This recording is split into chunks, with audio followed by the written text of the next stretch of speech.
Good morning, everyone. My name is Marissa, and I am the creator behind Missouri Makes. You can find me on Ravelry as Missouri Makes, and you can find me on Instagram as Missouri_Makes. This video is going to be a stitch tutorial, and what we're going to learn is how to do 1x1 ribbing.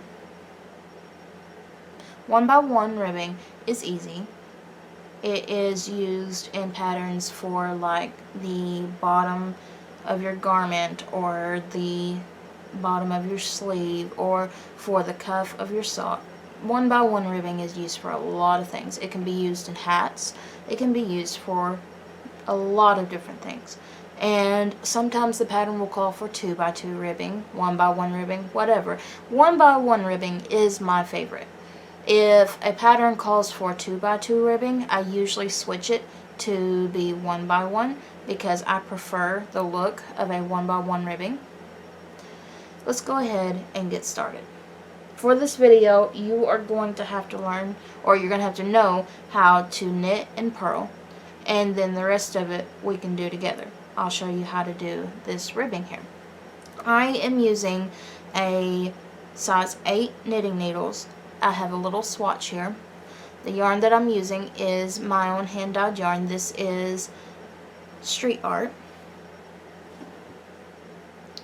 It's on my DK base, and so we're gonna go ahead and start. Right there we are. Okay, so it looks like I am on a purl. So what I'm going to do is I'm going to bring my yarn forward, insert my needle, and purl. Now I'm on a knit.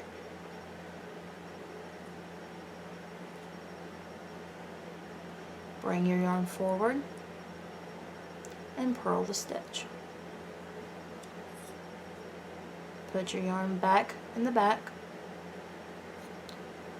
and knit the stitch. And you can tell what stitch you're on by the way the stitches look here. This is a purl, so I'm going to purl.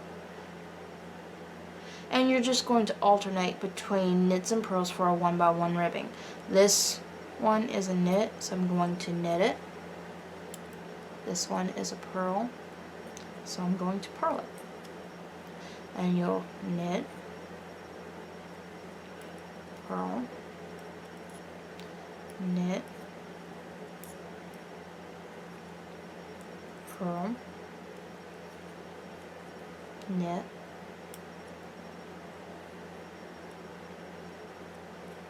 purl,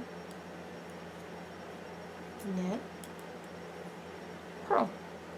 And my swatch has 15 stitches in it, so what I'll do is this row I started with the purl and I ended with the purl. When I flip it over and start the next round or row, I'm going to start with a knit and I'll end with a knit. It all depends on how many stitches, the pattern that you're working on, how it'll end. And usually if you're working flat like this, they'll have you slip the first stitch and then work it the next row. And so if you're working in the round, you won't have this edge here. I don't know, sometimes depending on how my tension is, it sometimes looks gnarly, sometimes it don't. It just depends on the day. This don't look too bad. But that, my friends, is 1x1 ribbing. If you have any questions, you can go ahead and leave them in the comments section down below. If you liked this video and thought it was helpful, go ahead and like and subscribe so you never miss another video from Missouri Makes. I will see y'all another day.